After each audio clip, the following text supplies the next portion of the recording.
So in the Sharing the Dharma Days, we've been going through, it's like a series that we continue each month, but you can also come even if you haven't attended the previous ones. And it's been based on Don't Believe Everything You Think, which is a book that came out that I did, and it came out late last year.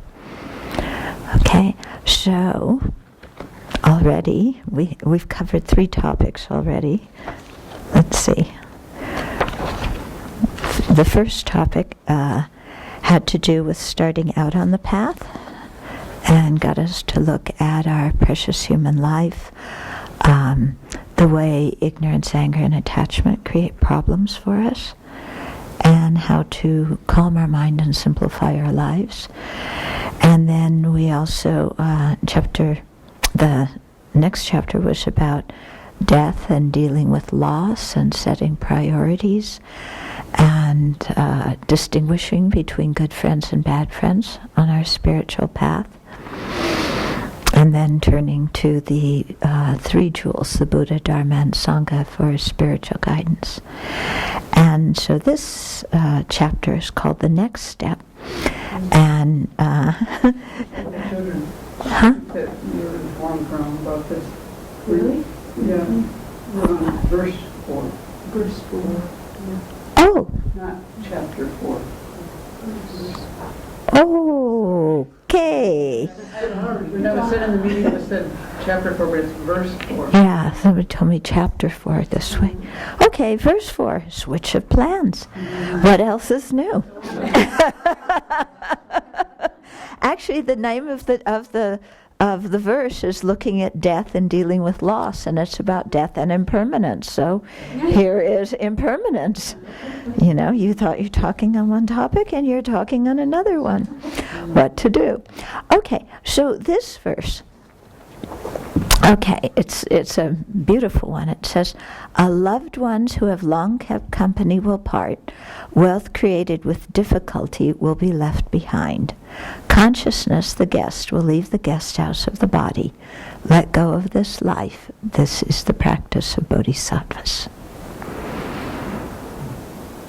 So bodhisattvas are beings who have the altruistic intention to become fully awakened so they could be of the greatest benefit to all other living beings. Yeah. So this is one of their practices. And it's a topic, talking about death and impermanence is not the favorite topic in American culture. I don't know about you, but in my family, people didn't want to talk about it. They were afraid if you talk about death, it might happen. Implying that if you don't talk about it, you won't die. But that didn't make much sense. And near where I grew up, there was, off of the freeway, there was one of the first forest lawn cemeteries. Now they have some new title. They're kind of like parks, and you can go on a Sunday afternoon picnic there, and art galleries and different things at Forest Lawn. But anyway, at that time it was strictly a cemetery. Anyway, when we would drive past it, because it was right off the freeway, I remember one time asking my parents, kind of what was a cemetery, and they said it's a place where they put people who have died, and I said, what's death? And there was this long pause, and I got the feeling I wasn't supposed to have asked that question. And then somebody said, you go to sleep for a long time. So, as a kid, how you pick up things that aren't verbal? So I knew, there's something about this.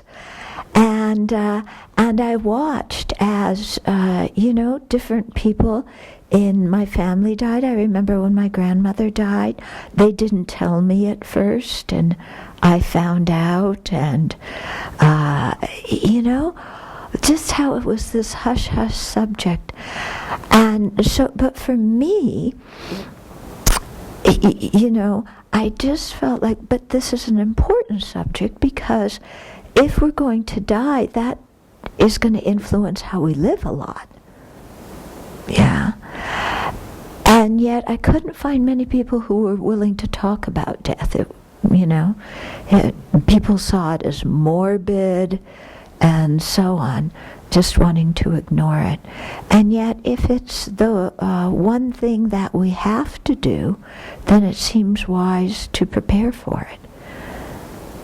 We say, I have to do this and that, I have to drive here, I have to go there, I have to submit this report.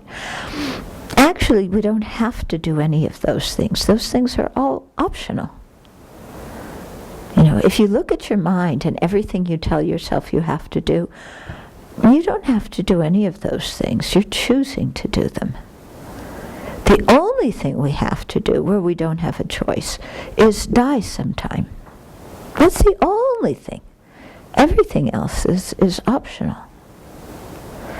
Okay?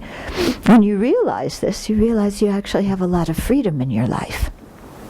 Okay? But since, death is something that happens to all of us, it doesn't matter who you are, it doesn't matter how much money you have, how much access to health care you have. It doesn't matter whether you're spiritually realized or not, or whether you're famous or not. Death is the great equalizer, in addition to aging and sickness, which are great equalizers, aren't they? There's no difference among any of us in that regard. And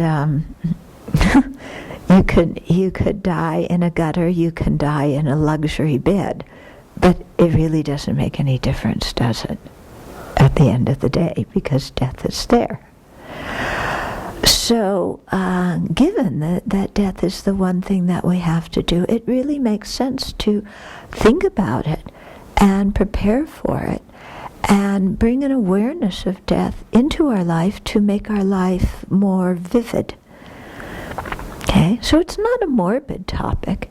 It's, dying is not sinful. It's not a mistake. It's not unnatural.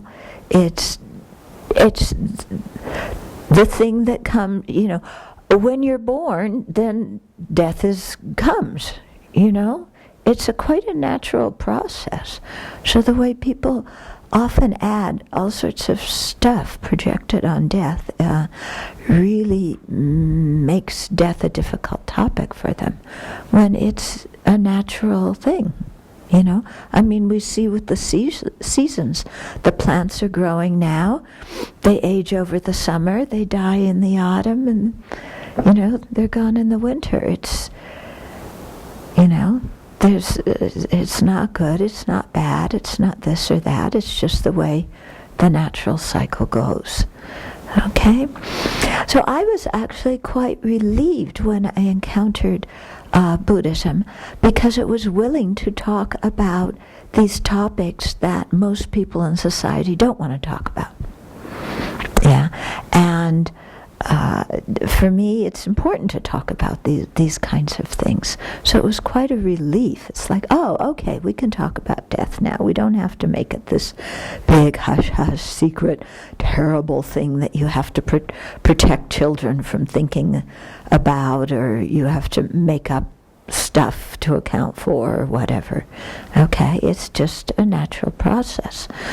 And so given that we're going to die, then the question comes, what is the meaning of our life, and how do we give meaning to our life? And considering that we don't know when death will come, although it will, then what are our priorities?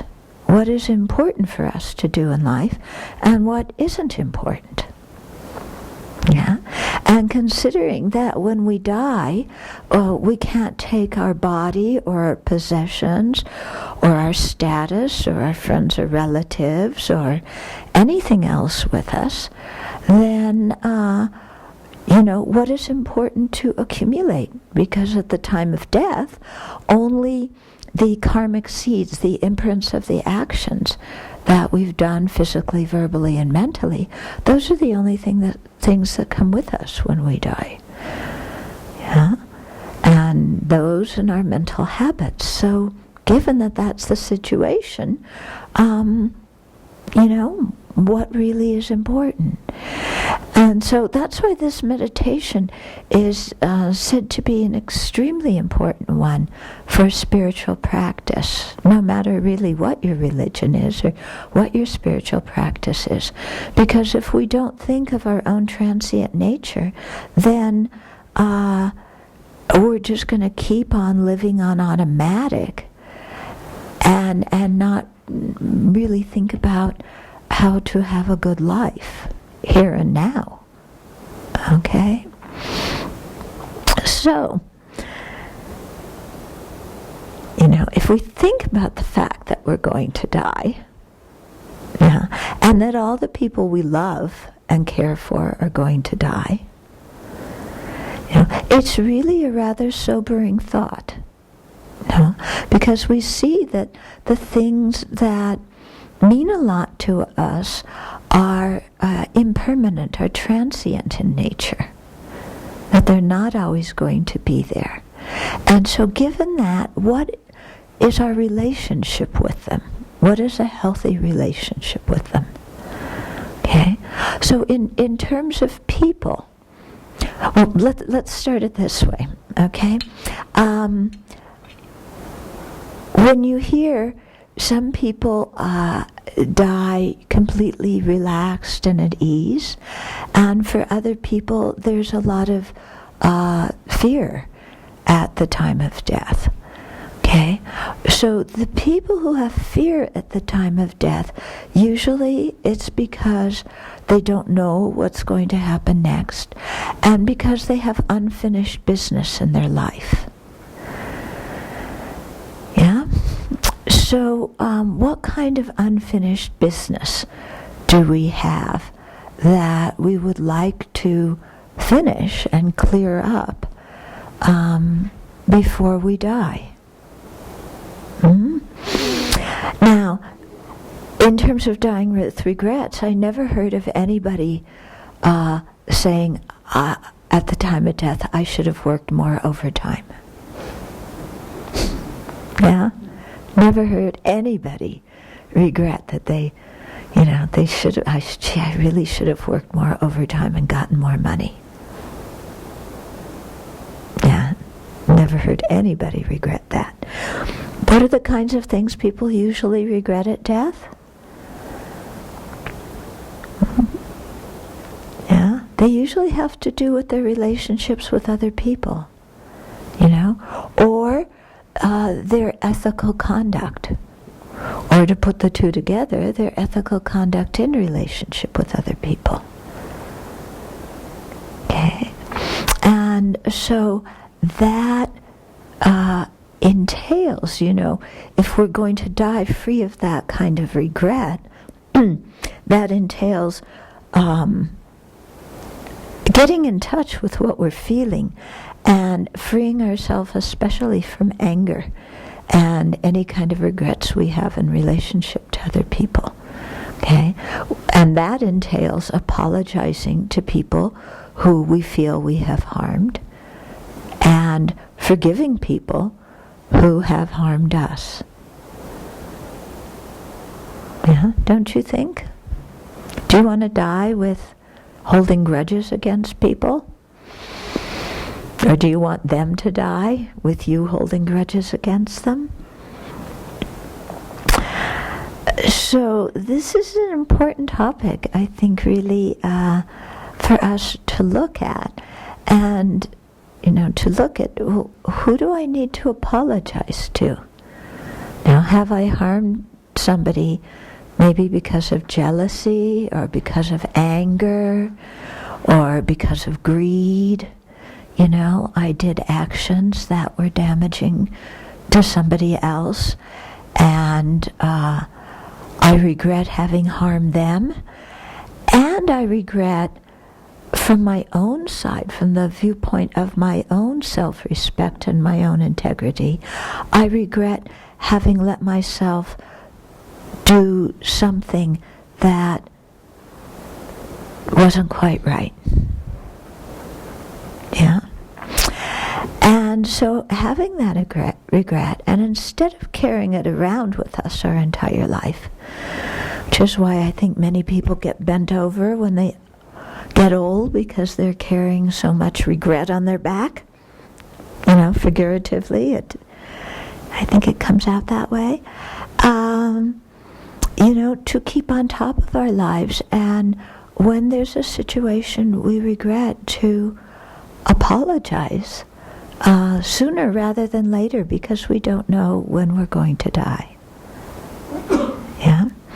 Now, of course, there's some people who may have died already who we can't apologize to directly, but we can, write them a letter, from our, because the important thing is for us to get in touch with our regret and our wish not to do that again, and our wish to really change. Yeah? So even if the other person isn't alive, so we can apologize to them directly, or even if they're alive but they're not ready to talk with us yet, still, from in our own heart, the important thing is to frankly and truthfully acknowledge to ourselves, or if you're a Buddhist, you acknowledge in the presence of the Buddha, Dharma, and Sangha, our mistakes, and then to do some purification. There's a whole purification practice we do in Tibetan Buddhism. And then that way we free ourselves from that kind of remorse or guilt or whatever it is. And if we, choose to go to the person and apologize, well and good.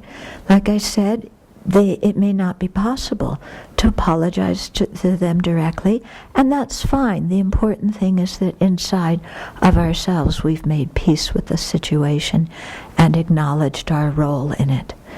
And when we can do this, then mentally and spiritually we are so much lighter. Yeah? So, it's one thing to make mistakes, because we all do that. But given that we all do that, the important thing is to make amends and to purify in one way or another. That's what's really important. Okay? And this idea we often have in Western culture of feeling guilty and torturing ourselves for our wrongdoings, as if, the worse I make myself feel, that means the more I'm atoning for what I did to somebody else. Do you think that's true? Do you think making yourself feel lousy through guilt and beating up on yourself mentally has anything productive value? Does it really amend for the somebody else's hurt feelings that arose due to our actions? No, it doesn't help the other person at all. Yeah. So we want to give up guilt, because from a Buddhist viewpoint, guilt is an affliction, an attitude that keeps us imprisoned. So we're not encouraging guilt here. We're encouraging responsibility. They're very different, aren't they? Yeah. And so apologizing and then forgiving simply means releasing our anger. Doesn't mean what the other person did was okay. It means that we're not going to be angry about it anymore, because we realize that being angry ourselves and holding a grudge ourselves only harms ourselves. Yeah? So rather than hold on to anger, we release that anger and forgive others. Okay, like I said, it doesn't mean what they did was okay. But releasing the anger and forgiving them helps us heal. Because otherwise we wind up carrying around anger for years and decades, don't we? Feeling that I can't be free from it until the other person apologizes. And that's ridiculous. Why does our being happy depend on somebody else apologizing? That's giving up our power and saying somebody else has power over me. Because I can't be happy until they acknowledge how miserable I've been. No, why not be happy now? Okay, so apologizing and forgiving are things that are very important to clear up in our lives so that we can have good relationships with people right now while we're alive. And then when we die, we just go. You know, there's none of this, oh, I should have told so-and-so this, I should have said this and that to the other person, because we keep on top of things day by day by day. Yeah, we don't let regrets and bad feelings build up, but we clarify them every day. Yeah? And then we're happier now, and also happier when the time of death arrives. Another practice that's good to do to prepare for death is to practice generosity, giving our stuff away. Now, we've been talking about this a lot in the Abbey community. I've been doing a series of talks. Somehow the topic of death has come up in like everything we're reading now. Yeah, there it is. But you know, often during our life, we use our possessions and our money as a sign or a symbol of our success in life. Yeah, and that's what society says. If you have money, if you have prestige, you're successful. From a Buddhist viewpoint, money and prestige have nothing to do with having a successful or a happy life. Zero.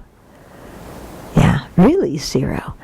Because we see people with a lot of money and with a lot of prestige who are totally miserable. Don't we?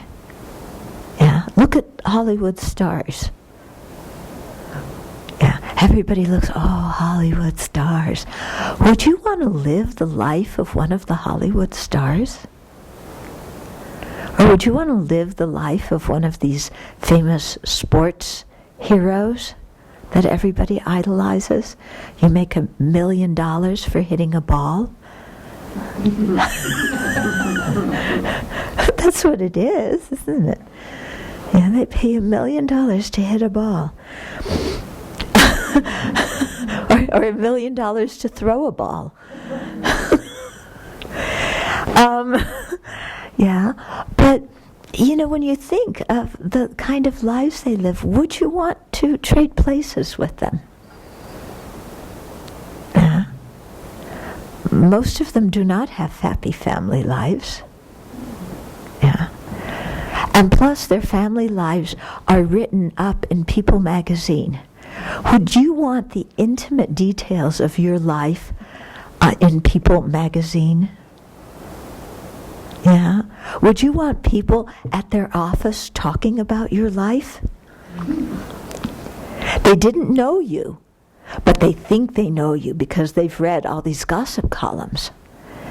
And did you hear so-and-so, whoa, this and this and this and this? You know, making up all sorts of hypotheses, taking sides in your, custody battle. You know, your whole life on the tabloids. Yeah? Would you really want that? Yeah? Or would you want to be one of these Fortune, is it 500 or 400? 500. Fortune 500? I thought it was Indianapolis 500. Anyway, one of these big money magnet, types that, are you sure it's 500? It's not 400? What's the name of the magazine? Fortune 500. Okay. So, huh? So Fortune, this magazine. Yeah, would you be one of the people that's written up in there? You know? I mean, think about it. We look at these guys and we go, wow, they're rich. Wow, they're so smart. Wow, they're written up in magazines. Everybody knows their name. Would you really want that? Yeah, think about it. And, yeah. I think it really confines you when you become that famous and that rich. You really lose a lot of your flexibility in your life. Yeah, I did a memorial service once at Bill Gates' estate because his best friend died, and I left, and there was this sense of, wow, Bill and Melinda, they do wonderful things with their money, but they're also imprisoned by it. Their kids can't go on the street and play with other kids. Could you imagine what would happen if Bill Gates' child was kidnapped? Ooh, the ransom would be, incredible. Huh? And I just realized, I can walk down the street, nobody knows who I am, nobody comes up to me, with their opinions about how I made my money and what I should do with it. Nobody comes up and asks for my autograph. I can just walk down the street and be nobody, and that's real freedom, And Bill Gates can't do that, and these Fortune 500 guys, can't do that. And the life is so confined, especially by other people's expectations. You've got to have a certain kind of car and be married to a certain kind of person who looks in a certain kind of way, and live in a certain kind of house. And, there's a lot of social pressure and not so much freedom. So, think of who you're jealous of, and then ask yourself if you would really want to change places with them or not. Okay? But my purpose in talking about that is you might have all the wealth and reputation while you're alive, but when you die, does it matter? Yeah? When you die, who are you going to say, but please call my secretary, you don't have an appointment, I'm not going to die today? Yeah? All your wealth, sorry, I can pay you off, you want $1 million or $2 to keep me from dying? How is that going to help? Who are you going to pay off? Who are you going to ask out to dinner? Yeah? Doesn't matter. None of that matters. When it's our time to die, we die. So, that kind of attachment to status, to wealth, it doesn't matter beans. Doesn't matter beans.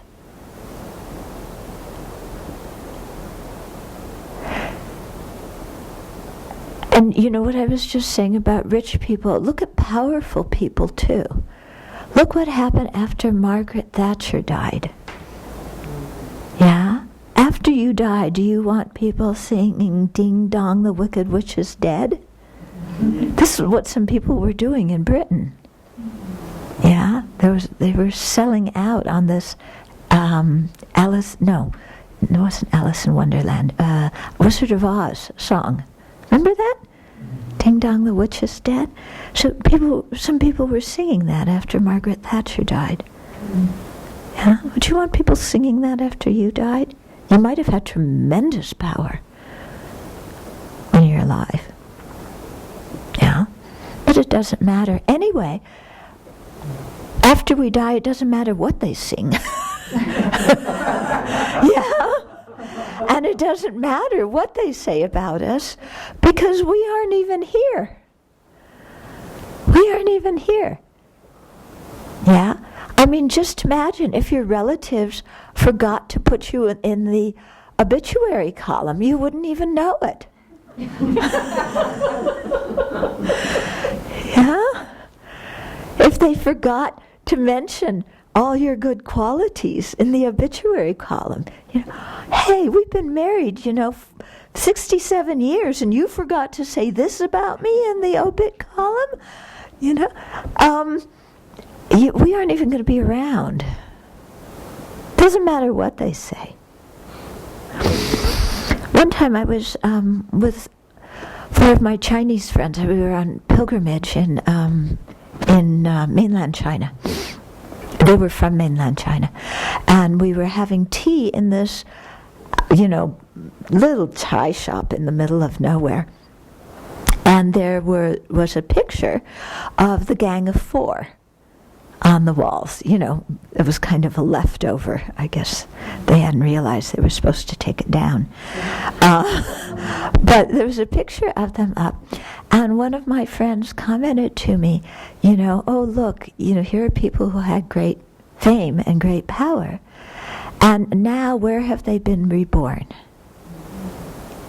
Yeah, they had a lot of power. They're responsible for the misery and death of a great number of people. Where are they born right now? What are they experiencing right now? So even Mao Zedong or Ronald Reagan, or it doesn't matter what great leaders, you die, but what comes with you is the seeds of the actions that you've done. And if you've had hatred, if you've intentionally caused harm to others, then the seeds of those actions, the seeds of the thoughts, even if you weren't the person who made other people kill or whatever, still, because you ordered it, the seeds of all that killing comes with you on your mind stream. Yeah. In Buddhism, there are heavenly realms and hell realms.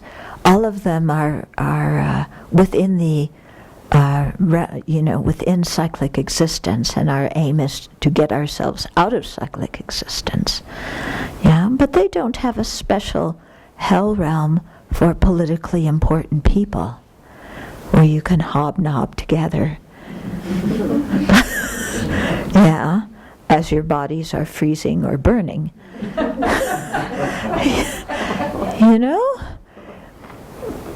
So, so are you getting what I mean about how thinking about death makes us ask ourselves what is a meaningful life and what's important to do in life? Yeah? Because if those kind of results come after this lifetime, not because anybody is rewarding or punishing us, but simply because when you plant rose seeds, roses grow. When you plant chilies, chilies grow. It's not a system of reward and punishment. Yeah, there's nobody external to us to appeal to. Yeah, but when we see that things arise dependently due to causes and conditions, then we kind of wake up and realize, oh, I experience the result of the actions I do, so I need to be attentive to the actions I do and take care with what I do. Because my actions not only influence others, they influence me. Yeah? And so this kind of awareness makes us much more attentive, makes our life much more vivid.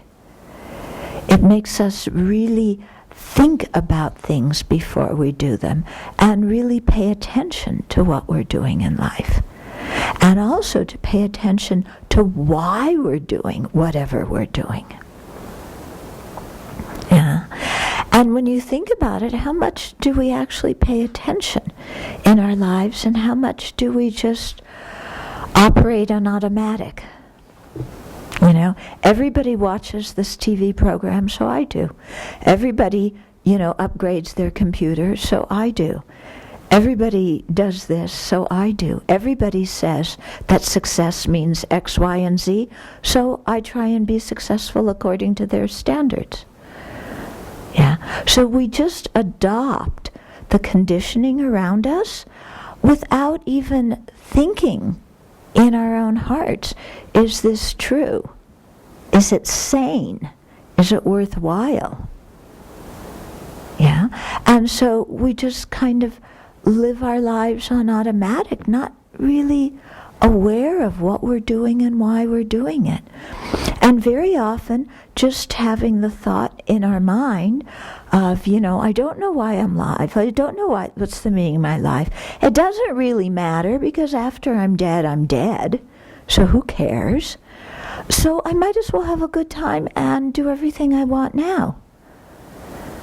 Might as well live it up now and enjoy, because when I'm dead, there's nothing afterwards. Yeah. And so then we run around trying to do all these things, thinking that we're going to enjoy them.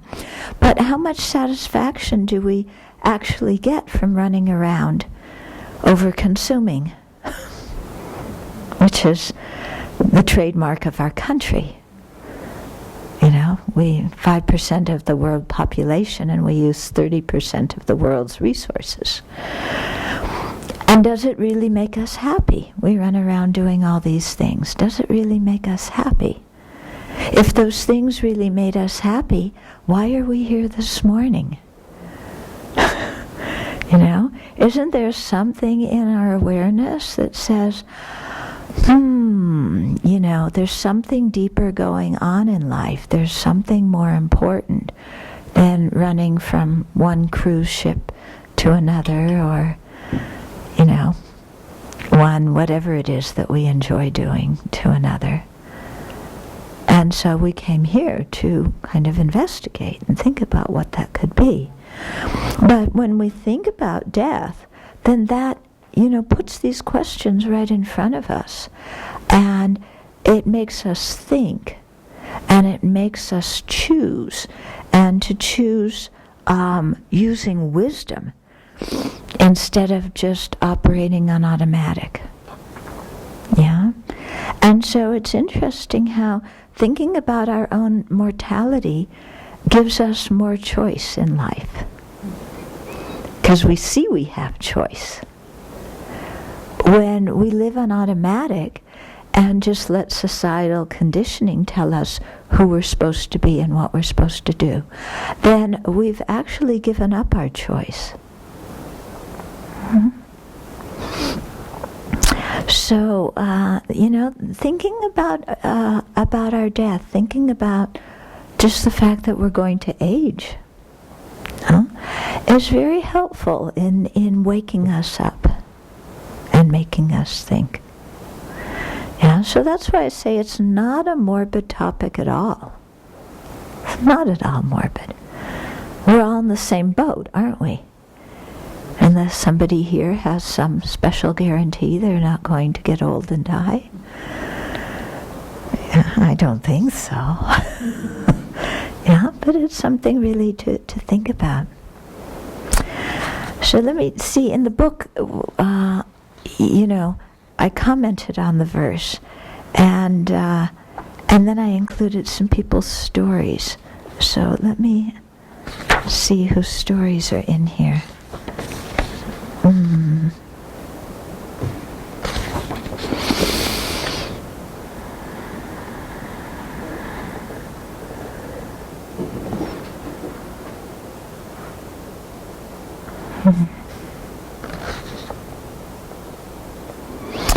Okay, well, there's two stories, so let me read them to you.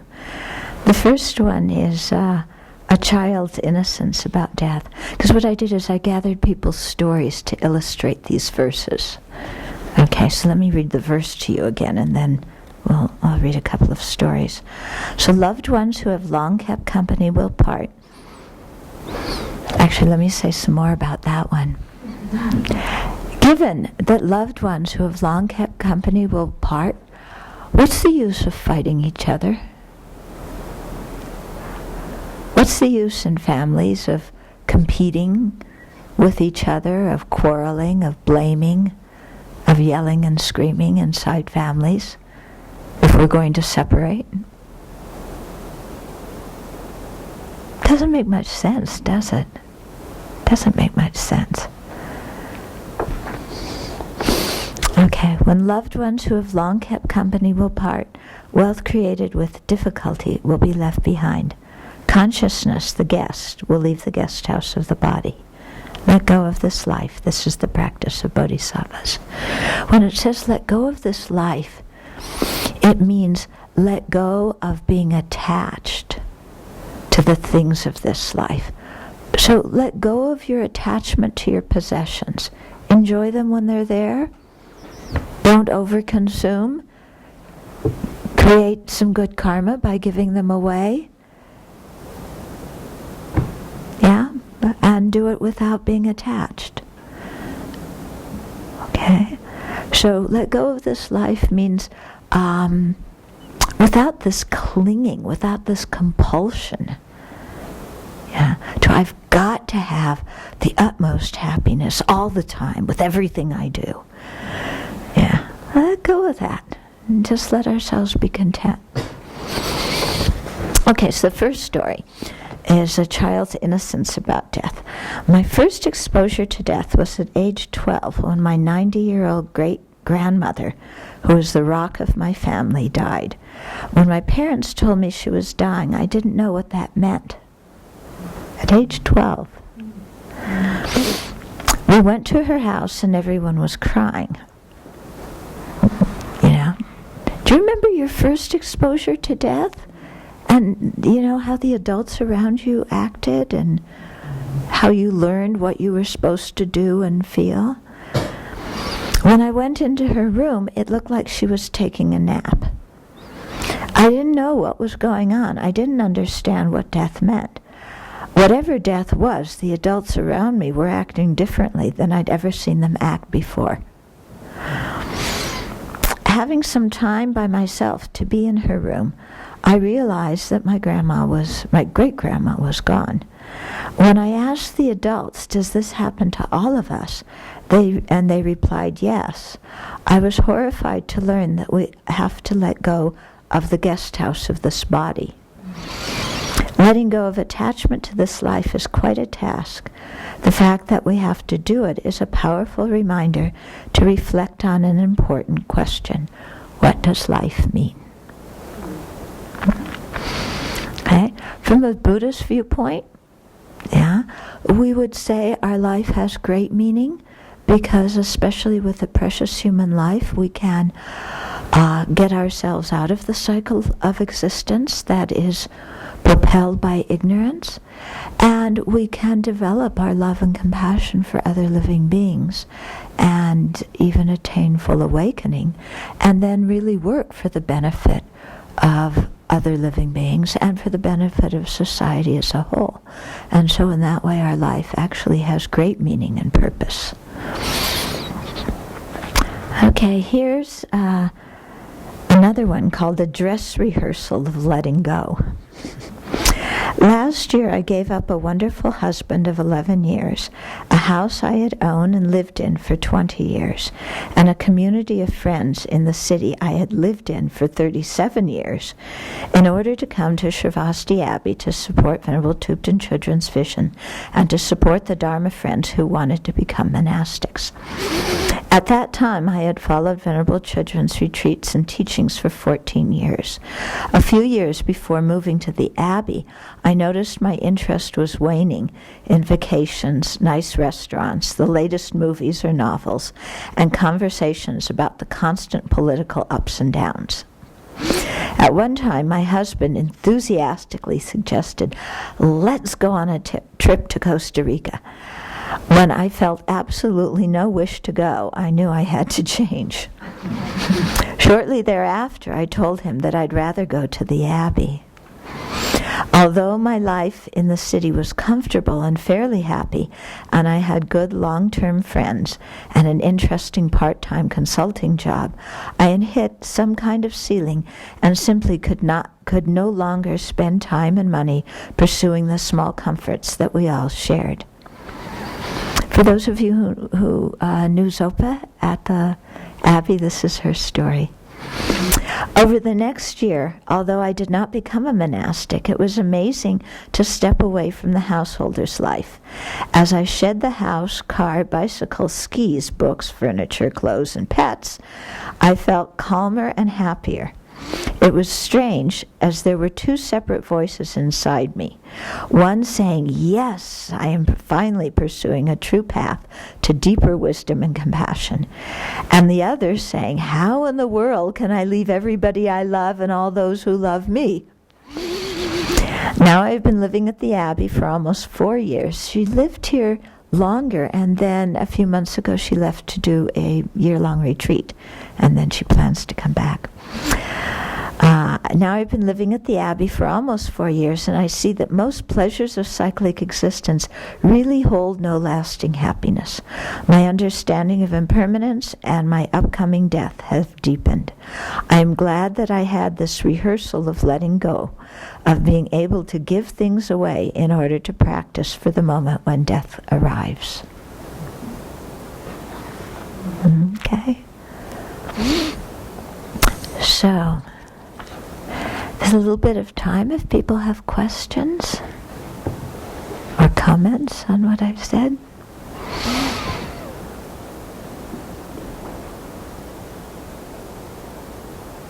Yeah. How would you define success? How would I define success? I would define success as mental peace, as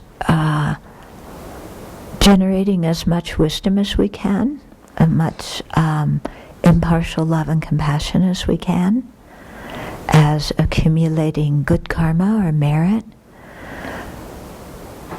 And in the process of doing all of that, I think you have much more happiness now, as well as at the time of death and in future lives.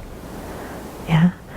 So I would define, I'd define the, also involving having the genuine wish to be a benefit to others. Yeah. Certainly not all the junk that we accumulate.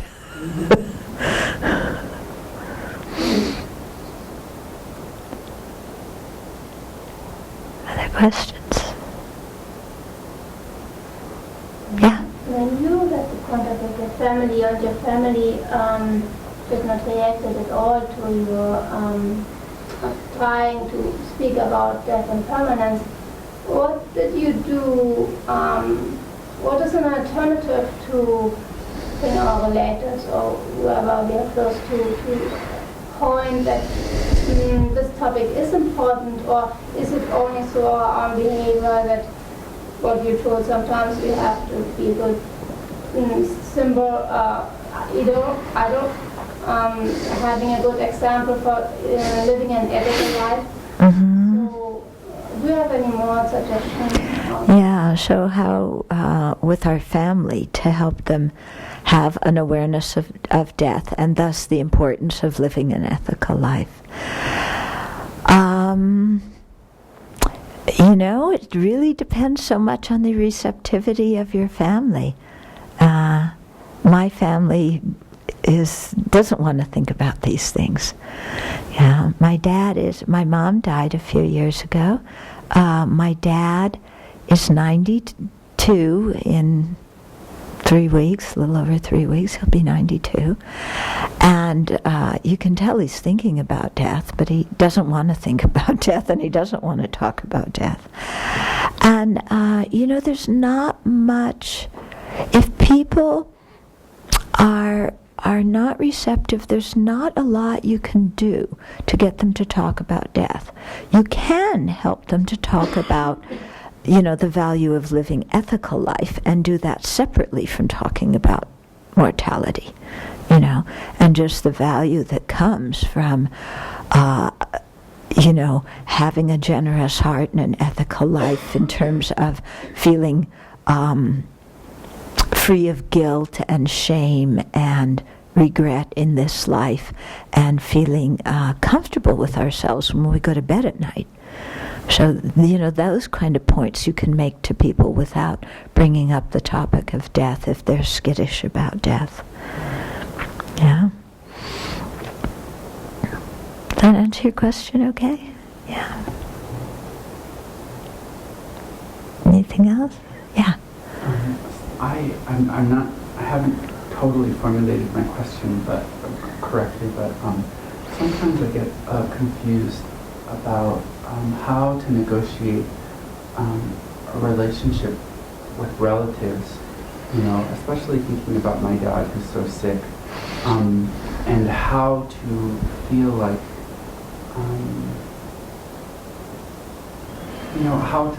I'm supporting him, but at the same time knowing that I can't be with him all the time. And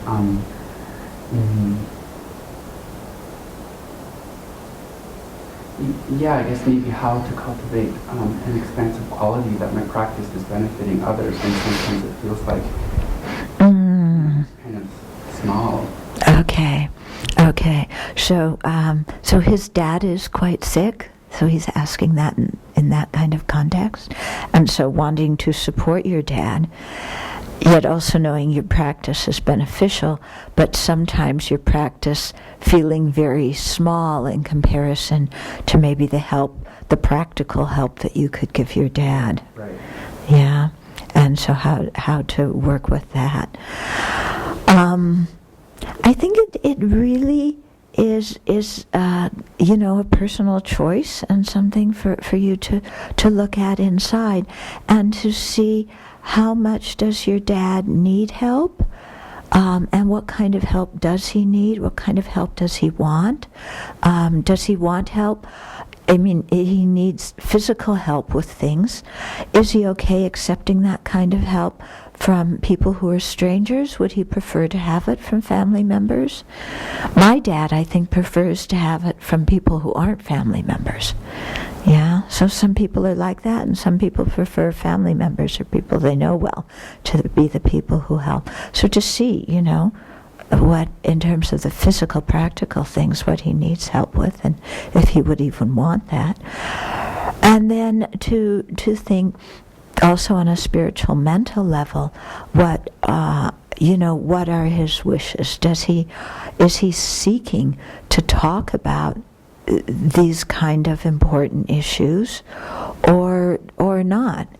And if he's seeking to talk about them, are they something that it would be more important for you to be there to talk with him about it, or could you talk about it over the phone or by visiting from time to time? Yeah. In terms of your present practice feeling small in comparison to the big help on a physical level that you possibly could give to your dad if he wanted that, use that in terms of saying, then I've got to really practice well now, and kind of, make my practice go up a notch. Yeah. And then dedicate that for your father. Yeah. But also looking and seeing if there's some important things you could learn from helping your father, and also asking yourself, how are you going to feel after he dies? Will you wish that you would have gone and helped him? Would you wish you would have visited more frequently? What kind of is in your heart, and Okay, so checking what he needs, checking what you need. Given that, at least in the U.S. or a lot of families that I've seen, death is swept under the rug.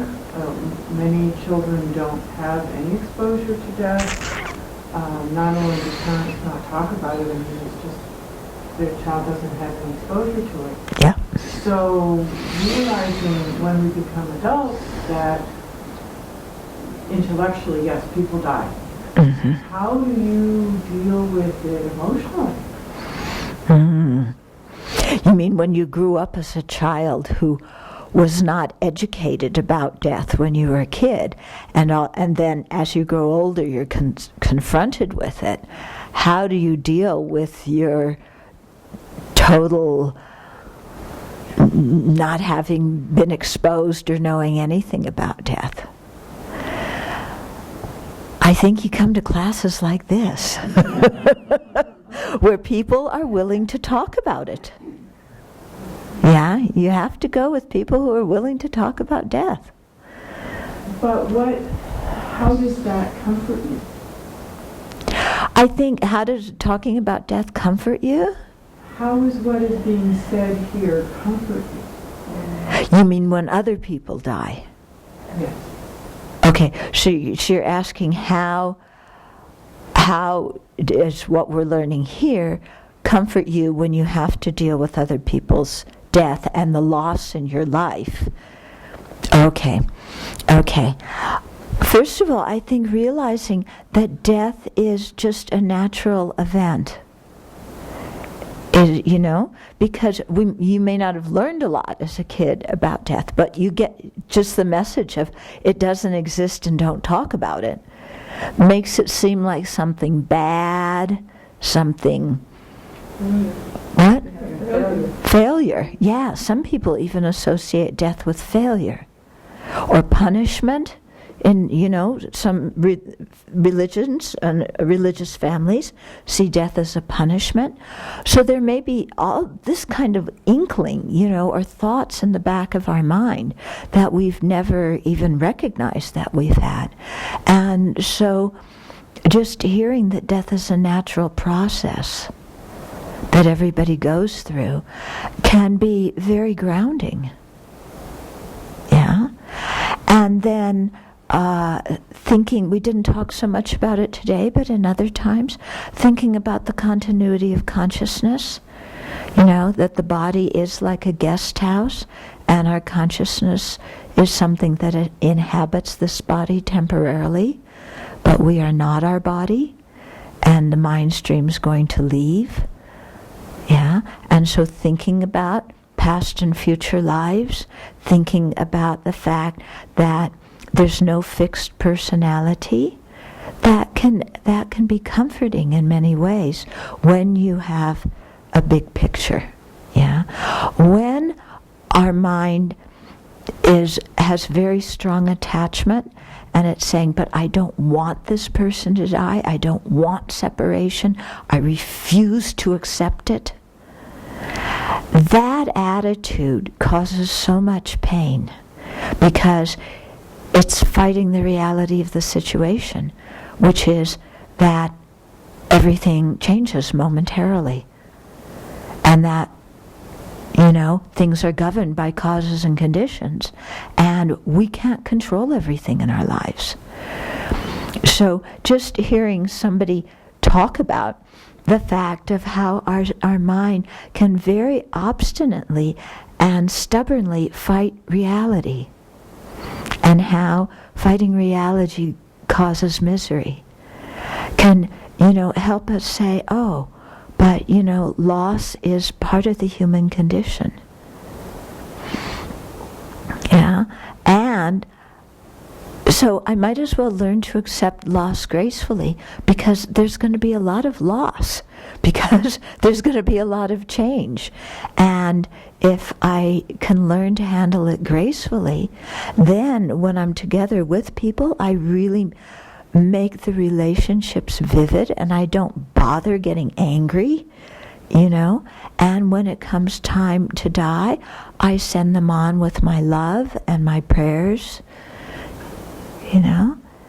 and with a clear heart, knowing that while we were alive, I encourage this person to live an ethical life, to be generous, to develop fortitude and not give way to their anger.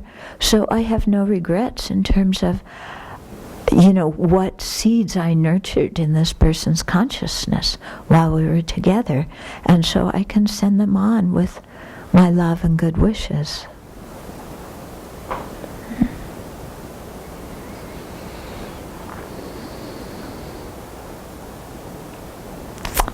Yeah. So my dad I feel like the earth element is going with him, Mm-hmm. He's not talking so much. Like when I talk to him on the phone, it's nice kind of being monologue lately. Mm-hmm. Talk much.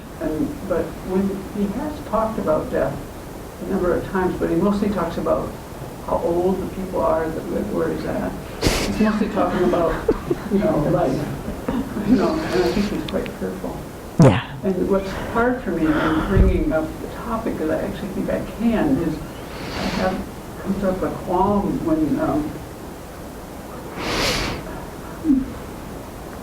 because I think so much from our worldview, I almost don't know what to say. Mm. He's very relies a lot. He never went to church that I can ever remember. Until he retired at 73. But he has a very spiritual side, and he relies on God. And he actually said to me once in the last couple of years, I just don't know how you could get through a day, without having this God somehow. I don't know what it does. So I'd like to talk to him about this, but I have a fear in the back of my mind of, I don't know how to support his worldview. Mm. Exactly, Okay. I know that it's very beneficial for him, and I love that. And it's not like I need him to change or anything. I actually I'm not sure I wouldn't know exactly what to say. Okay. So because your worldview. I can't quite see this. Yeah. Yeah. So your worldview and your dad's worldviews are different, and so how can you talk about death and give him a space? Because you're not. It will require you kind of holding your own worldview, but stepping into his worldview. It's like learning another language, When you learn a second language, you have to learn a different way of thinking. Yeah? And so, okay, while I'm talking with him, I'm talking in his language. I'll maybe just ask him to tell me what he's... Yeah. How Yeah, what do you think about death, or do you have concerns about death? I mean, it sounds like he would be open to some conversation. Yeah, and then just listen to what he says and talk using the concepts and vocabulary that he does. Unless maybe he asks you, well, what do you think? And then you could tell him. But otherwise, Yeah.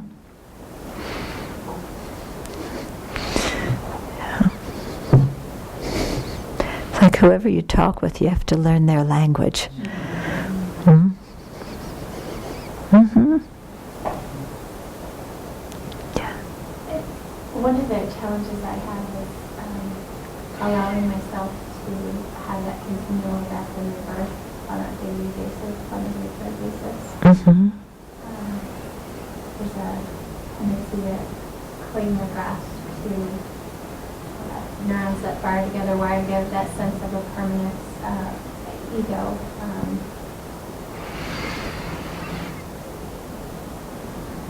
Especially around the area of failures. Mm-hmm. That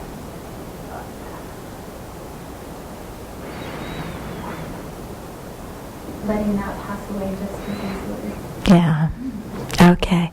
So when we cling on to our failures, kind of from one day to the next, and create a self-image of, look at all the messes I've made. Yeah, and how to let that go. Yeah, to realize that, whatever unethical actions we did, we can do purification practices. Those things are not rigid and permanent. Whatever mistakes we made, again, we can do purification, and those mistakes are not happening right now. They're not continuing right now. Yeah. So it's the whole idea that everything's changing from moment to moment, whether we want it to or not. So let it go when it's changing. Don't carry the past with you, because what happened in the past is not happening now. Okay? So we do what we can to repair, but especially the purification practices are very helpful, because in that way we learn from our past actions. And by learning from our mistakes, then that really helps us in our life to not do them again and again. Okay?